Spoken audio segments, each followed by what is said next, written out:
Hoje em dia, a rede social, ela é fundamental na vida de qualquer pessoa que quer vender o que ela quiser, o que ela puder, ou aquilo que ela acha que vai vender, né? Com certeza. Hoje em dia, é comum se escutar a frase de que existem duas empresas. A que está no digital e a que provavelmente não vai durar por muito tempo. Sim. Hoje em dia a gente acorda, a primeira coisa que a gente pega é o celular na mão, né? Você nem abriu os olhos direito, você já tá com o celular na mão. Então, assim, o Instagram, apesar de ser ali uma rede social que é de hobby, né, para se passar tempo e tudo mais, hoje ele virou uma ferramenta de trabalho. Que inclusive nós temos aí as influencers que trabalham com isso, que realmente é um trabalho mesmo delas, e tem também as diversas empresas que divulgam o seu trabalho ali e tudo mais. E o marketing nada mais é do que você estruturar o seu produto para passar para o público de uma maneira que cause mais desejo nele, que realmente cause um interesse, não só aquela coisa de, eu vou postar por postar, vou fazer por fazer. Então, assim, o meu foco hoje principal do meu negócio, né, é trabalhar com a parte de humanização.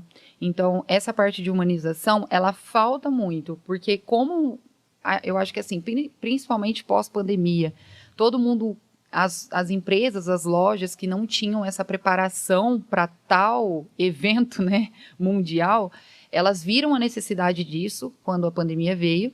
E aí, pós-pandemia, e durante ela, elas colocaram a empresa delas ali de forma muito inadequada, muito inexperiente, de forma, tipo assim, tenho que fazer porque não tem mais nada aberto, não tem mais ninguém na rua.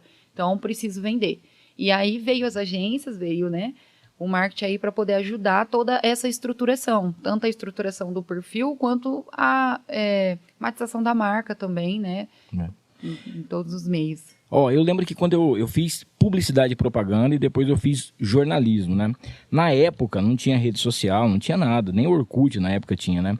E aí, foi há milhares de anos atrás, milhões de anos atrás, Idade da Pedra. Uma vez eu estava debatendo com um professor na faculdade sobre uma rede de supermercados. Eles faziam a venda, faziam o comercial da carne. Eles colocavam, por exemplo, assim, uma costela crua, né?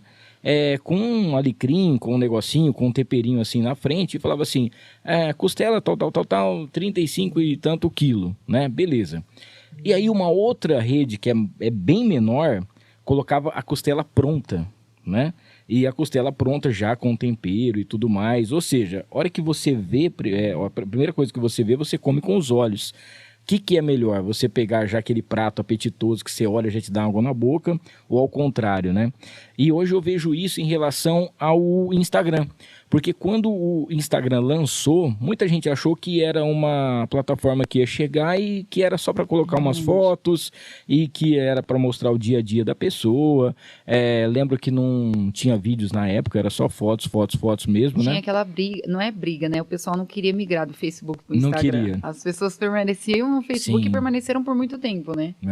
E aí depois a gente viu que hoje é uma das principais ferramentas de venda, né? A primeira coisa que você fala, antigamente você falava, de qual empresa que você é? Qual que é o site da sua empresa, né? E hoje você já fala qual que é o Instagram da sua empresa, né? Como que pode uma coisa mudar tanto e a gente tá, como se diz assim, não tem como você fugir disso, né? Não tem como fugir. Eu falo que é como se fosse... faz parte, na verdade, da evolução do mundo mesmo. Da década, de tudo. Porque é a mesma coisa. O computador antes a gente usava, era aquele trambolho desse tamanho, com teclado. Tinha umas 50 peças para você poder entrar no computador. Aquela internet de escada que fazia aquele barulhinho. Gente do céu, eu tô antiga também, né? Não, mas é a evolução aqui. E aí agora não, agora tem tudo na palma do celular e assim consecutivamente. Então, assim, a internet, o Instagram principalmente, ele veio pra ficar. E a importância de você estar dentro dele assim, não tem, igual você se expressou, não tem como você fugir disso. Mas eu não vou usar, mas eu não quero. Tudo bem, mas não reclame do resultado que você vai ter. E isso é um impacto imediato. Por exemplo, não citarei nomes, mas existem clientes que eu comecei recentemente que tem uma bagagem muito grande, que é aqueles profissionais que te deixam de boca aberta de tanta bagagem que tem, experiência, conhecimento. Sim. Vai fora do Brasil, faz acontecer. E se abre a rede social da pessoa, parece que ela nem tem uma sala para atender. Então, assim, é muito... Eu falo assim que hoje, principalmente a cidade que nós estamos, né? Tudo é muito visual, tudo se compra pelos olhos, né? A gente tá aqui, a gente não consegue sentir cheiro, gosto, não consegue sentir nada. Então, tem que encantar pelos olhos. Sim. E assim, qualquer profissional e qualquer segmento. Eu sempre falo isso. Hoje eu não trabalho de uma forma padronizada. Um dos meus diferenciais é o atendimento personalizado e humanizado. Então, é aquilo que eu falo. Um médico, ele não vai precisar da mesma coisa que um dentista, que não vai precisar da mesma coisa que um mercado. Então, assim como cada um precisa de uma coisa diferente, então os atendimentos deles também, a forma que a gente trabalha, a estratégia é completamente diferente. E aí, gostou desse corte? Então não esqueça, se inscreva no canal, ative as notificações, dá aquele like e compartilha para todo mundo. O link para o episódio completo tá aqui embaixo. É só clicar e assistir.